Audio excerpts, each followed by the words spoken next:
Assalamu alaikum. Welcome back to another new informative video. Today I'm going to share it with you.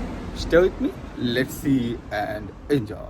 আজকে আমি যাচ্ছি আমার মালিকের সাথে একটা দরকারে। সো আমি জানবো আপনি ইতালিতে এসে প্রতিষ্ঠিত হয়েছেন, সাকসেস হয়েছেন, এটা কি খুব সহজেই হয়েছেন বা কতটা কষ্ট ছিল এর পিছনে। তো আজকে ওনার কাছ থেকে সরাসরি জানবো, সঙ্গেই থাকবেন। আপনি ইতালিতে আসছেন, এই যে এত কিছু করছেন, ইতালিতে 3-4টা গাড়ি বাড়ি বা ফ্যাক্টরি, এই যে এত কিছু করছেন, এটার পিছনে আসলে এটা কি এমনি এমনি হয়েছে না অনেক কষ্ট আছে এর পিছনে? দাদা একটু যদি শেয়ার করতেন সবার সাথে। দাদা বলছেন ভালো কথা, সবাই সালাম আলাইকুম। কিন্তু আমি আজকে মনে করেন এখানে প্রায় 24 বছর ধরে আছি, টোটালি 24 বছর শুধু একই শহরে থাকি। কিন্তু এখানে আসার পরে দাদা অনেক কষ্ট করতে হয়েছে। কষ্ট ছাড়া মানে কোনো কিছুই করা সম্ভব না এবং পাওয়াও সম্ভব না। শর্টকাট বলতে আসলে কিছু নাই, শর্টকাট বলতে কোনো কিছুই নাই। কঠিন পরিশ্রম বলতে যেমন 24 বছর আগে যা ছিল ইতালিতে, এখন তখন আসার পরে শুনছি লোকের কাছে যে অভাব অভাব অভাব অভাব সবসময় সারা পৃথিবীর মধ্যে লাগিয়েই থাকে। এই অভাব সারা পৃথিবীর থেকে মনে করেন যেদিনকে মারা যাবো ওই দিনকেই শুধু কমবো, মারার আগের দিন পর্যন্ত অভাব থাকবো আর এই অভাব শেষ হবে না।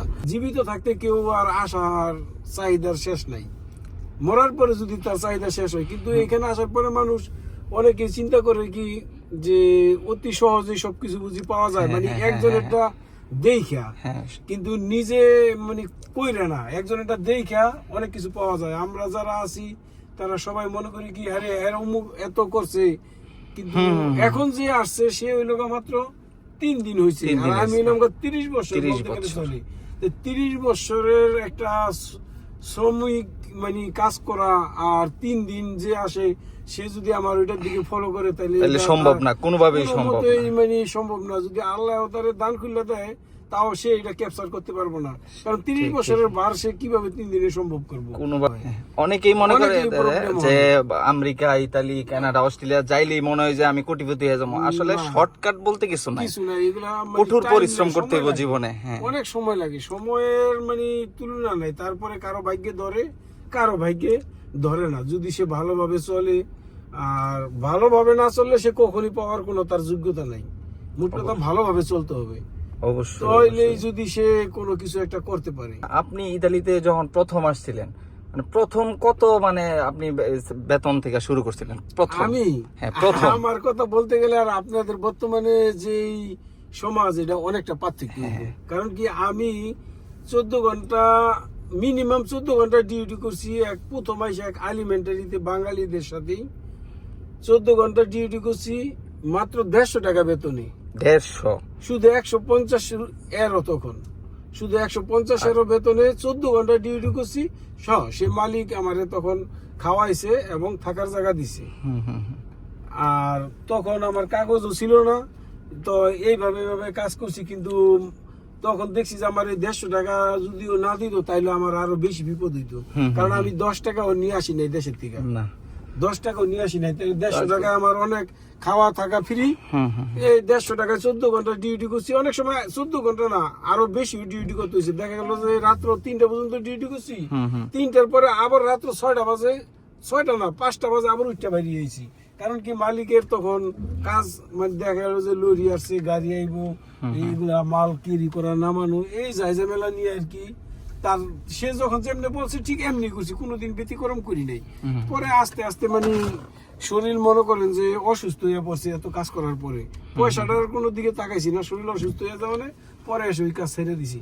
তারপরে ছাইরা দিয়েও মনে করেন বহুত কষ্ট করতেছি, কারণ তো ওই 150 টাকা থেকে আজকে হয়তো বা এই একটা সর্বোচ্চ জায়গায় আসছেন, মানে কঠোর পরিশ্রমের ফলে। অনেকেই দেখে মনে করে যে এত কিছু করে ফেললো, বাড়ি গাড়ি। আমার পকেটে কিছুই ছিল না, শুধু খাইছি দাইছি, 14-15 ঘন্টা তার সাথে ডিউটি করতাম।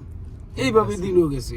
পয়সা তো পকেটে দূরের কথা, এই পয়সা তখন ছিলই না, একদমই ছিল না। তখন ওই বললাম যে 150 টাকা বেতন ঠিক হই, কিন্তু গাড়ি ভাড়া দিয়ে আসতে যেতেও আরো 70 টাকা খরচ গেছে। এইভাবে আর কি এই পর্যন্ত দাদা আসা। ধন্যবাদ দাদা সবার সাথে শেয়ার করা এই বিষয়টা। তো ভালো থাকবেন, সুস্থ থাকবেন।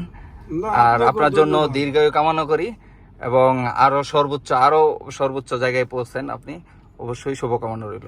আপনারা ভালো থাকেন। আল্লাহ হাফেজ। সো গাইস, এই ছিল আজকের ভিডিওতে পুরো বিষয়টা আপনাদের সাথে শেয়ার করা।